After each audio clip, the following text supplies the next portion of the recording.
আসসালামু আলাইকুম। ডিফারেন্ট ডায়েরিতে আপনাদের স্বাগত। টক ঝাল মিষ্টি স্বাদের আমসত্ত্বটা খুব সুন্দরভাবে তৈরি করা হয়ে গেল। 2 দিন ভালো মতো রোদে দিয়ে এভাবে কমপক্ষে 1 বছরের মতো সংরক্ষণ করতে পারবেন। তাহলে চলুন কিভাবে তৈরি করলাম সেটা দেখে আসি। কাঁচা আমের আমসত্ত্ব তৈরি করার জন্য এখানে 1 কেজি আম নিয়ে নিয়েছি, আর প্রত্যেকটা আম কেটে 4 ফাল করে বিচিগুলো ফেলে দিয়ে নিয়েছি।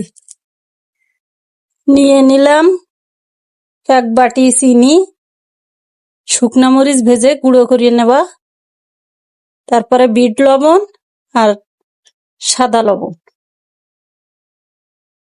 কাঁচা আমগুলো প্যানে দিয়ে দিচ্ছি,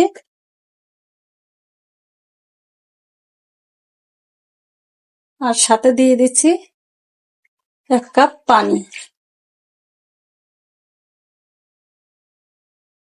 দিয়ে ঢাকনা দিয়ে ভালোভাবে ঢেকে দিয়ে দেব। আমটা ভালোভাবে সেদ্ধ হয়ে গেছে, দেখুন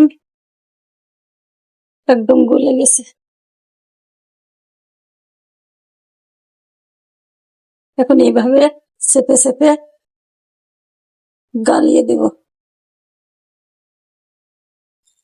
এরকম একটা স্ট্রেনার নিয়ে নিয়েছি। এখন এর ভিতরে আমটা দিয়ে চামচ দিয়ে ভালোভাবে চেপে চেপে সেঁকে নেব। আমগুলো সব সেঁকে নেওয়া হয়ে গেছে।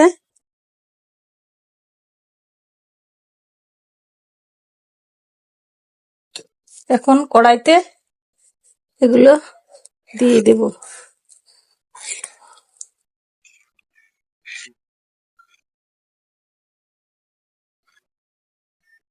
এখন চিনিটা দিয়ে দেব,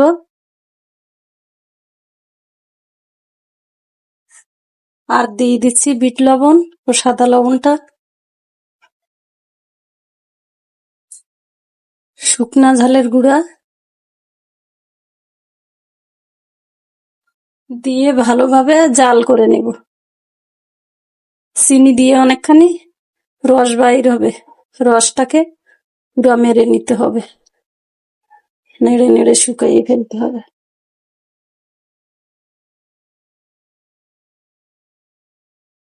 কাঁচা আমের আমসত্ত্ব এজন্য সুন্দরের জন্য, কাঁচা কাঁচা একটা দৃশ্য আনার জন্য একটু ফুড কালার দিয়ে দিচ্ছি, সবুজ কালারের।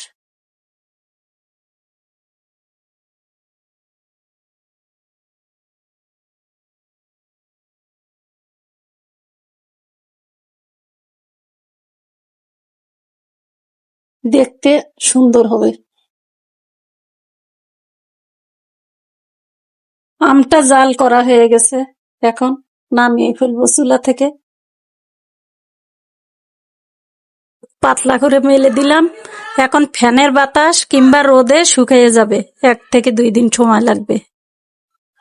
আমসত্ত্বটা দেখুন কিভাবে উঠে আসছে,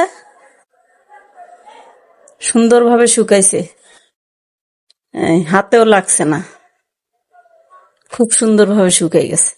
এখন পছন্দ মতো সাইজে কেটে নেব। কাঁচা আমের আমসত্ত্ব তৈরি করলাম কিভাবে সেটা তো দেখলেন। দেখুন কি সুন্দরভাবে শুকিয়ে গেছে। এভাবে আপনারা সবাই তৈরি করতে পারবেন বাসায় চেষ্টা করলে। আজ এ পর্যন্তই, ভালো থাকবেন, আল্লাহ হাফেজ।